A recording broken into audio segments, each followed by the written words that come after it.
اچھا بھائی، ڈراموں کے فرضی نکاح کا کیا حکم ہے؟ ڈراموں میں جو فرضی نکاح ہوتے ہیں اس میں تمام شرطیں موجود ہوتی ہیں، صرف نام نقلی ہوتا ہے. کیا اس طرح بھی نکاح منعقد ہو جاتا ہے؟ محمد اویس اسلام آباد سے. دیکھیں، ڈراموں میں جو طلاقیں ہوتی ہیں یا نکاح ہوتے ہیں نا، تو بعض علماء تو اس کے قائل ہیں کہ وہ نکاح بہرحال ہو جائے گا، طلاق بھی ہو جائے گی. اکثر علماء اسی کے قائل ہیں کہ اگر ڈرامے میں کسی نے طلاق دی اور اپنی بیوی کو دی، چاہے وہ ڈرامے میں ہی دی ہو، تو بھی طلاق واقع ہو جائے گی. کیونکہ اور ان کی دلیل یہ حدیث ہے، ثلاث جدہن جد وہزلہن جد، کہ تین چیزیں ایسی ہیں جن میں مذاق بھی حقیقت اور حقیقت بھی حقیقت ہے. غلام کو آزاد کرنا، نکاح اور طلاق. تو اگرچہ نام چینج ہوتا ہے لیکن وہ تو سامنے بیٹھا ہوتا ہے نا کہ جس سے نکاح ہو رہا ہے کہ بھئی اس سے تمہارا نکاح ہو رہا ہے. لیکن ہمارے ہاں جو جامعۃ الرشید کی تحقیق ہے اور بعض محققین بھی اسی کے قائل ہیں کہ ڈرامے میں نہ نکاح ہوتا ہے نہ طلاق ہوتی ہے. وجہ اس کی ہے کہ یہ ہزل نہیں ہے بلکہ یہ حکایت ہے. حکایت کا مطلب یہ ہوتا ہے کہ ایک کہانی ہے جسے پڑھ کے سنایا جا رہا ہے. اس کی مثال ایسے ہے جیسے زید نے بکر کو طلاق دی اور یہ الفاظ لکھے کہ زید نے اپنی بیوی کو طلاق دی اور یہ الفاظ لکھے کہ میں نے اپنی بیوی کو طلاق دی، اور 3 دفعہ یہ الفاظ لکھ دیے کہ طلاق دی طلاق دی طلاق دی. اب اگر کوئی اس کی عبارت کو پڑھ کے سنائے گا نا کہ اور وہ پڑھ کے تحریر سنا رہا ہے کہ میں نے اپنی بیوی کو طلاق دی، تو یہ طلاق دے نہیں رہا اپنی بیوی کو. ہم یوں نہیں کہیں گے کہ جو تحریر پڑھ کے سنا رہا ہے یہ اصل میں اپنی بیوی کو طلاق دے رہا ہے، بلکہ ہم کہیں گے یہ زید کی حکایت ہے، کہانی ہے جس کو یہ نقل کر رہا ہے. تو نقل کرنے والے کے کلام کو ہزل نہیں کہا جاتا بلکہ اس کو کہا جاتا ہے یہ حکایت ہے، یعنی ایک نقل کر رہا ہے کسی کے کلام کو. تو ڈرامے میں بھی پہلے سے ایک اسکرپٹ لکھی ہوئی ہوتی ہے، ایک کہانی ہوتی ہے. اس کہانی کو جو کردار ہے نا، جو بھی فنکار اداکار ہے وہ اس کہانی کو ریوائز کر رہا ہوتا ہے، اس کو پڑھ کے سنا رہا ہوتا ہے، گویا نہیں اس کو ایکٹنگ کر کے اسی کہانی کو نقل کر رہا ہوتا ہے. تو حکایت کی وجہ سے بہت سے علماء اس کے بھی قائل ہیں کہ جو ڈراموں میں جو طلاق دی جاتی ہے یا نکاح کیا جاتا ہے وہ منعقد نہیں ہوتا. اب میں اس بحث میں فی الحال نہیں جاتا کہ اس میں کون سا قول صحیح ہے کون سا قول کمزور ہے.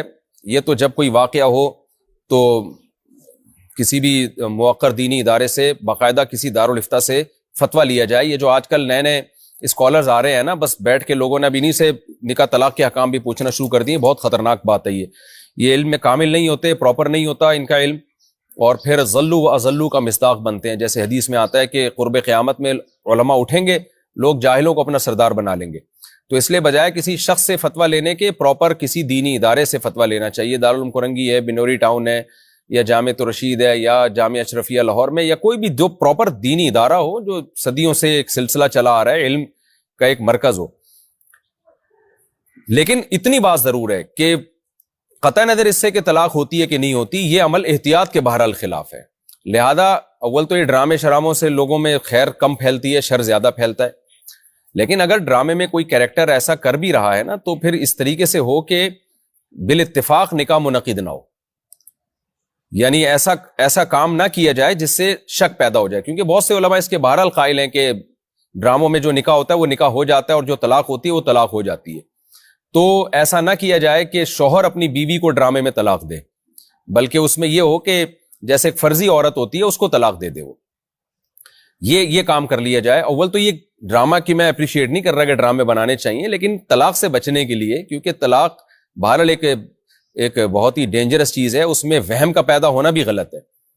یا ایسا ہو کہ بھئی کوئی طلاق کے الفاظ پہلے ریکارڈ کرا لیے جائیں اور پھر وہ ڈبنگ چلا دی جائے. اس وقت کوئی بھی اس طرح کی تدبیر اختیار کی جا سکتی ہے تاکہ یہ بھی نہ صورت پیدا ہو کہ ڈرامے میں کوئی شخص اپنی بیوی کو وہاں طلاق دے رہا ہے، حکایت کے طور پہ بھی یہ کام نہ کیا جائے تاکہ کنفیوژن بہرحال پیدا نہ ہو، تاکہ بالاتفاق سب کا اس پر اتفاق ہو کہ یہ طلاق نہیں ہوئی ہے. کیونکہ جب ڈرامے میں وہ دے گا نا اپنی بیوی کو طلاق، تو بہت سے علماء جیسے میں نے بتایا اس کو ہزل پر محمول کر کے وہ طلاق کے وقوع کا فتویٰ دیتے ہیں.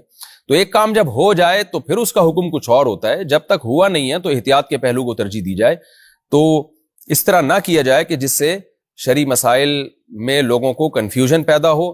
کچھ لوگ کہہ رہے ہوں کہ نکاح ہو گیا ہے، کچھ کہہ رہے ہیں نکاح نہیں ہوا، کچھ کہہ رہے ہیں طلاق ہو گئی ہے، کچھ کہہ رہے ہیں طلاق نہیں ہوئی ہے. تو ایسا کام کیوں کیا جائے کہ جس سے لوگوں میں وسوسے پیدا ہوں اور پھر یہ بحث چل پڑے اور پھر مفتیان کرام کے وقت کو بھی ضائع کیا جائے اور پھر لوگوں میں دینی مسائل ایک تماشا بنتے ہیں. تو ایسا کام نہیں کرنا چاہیے.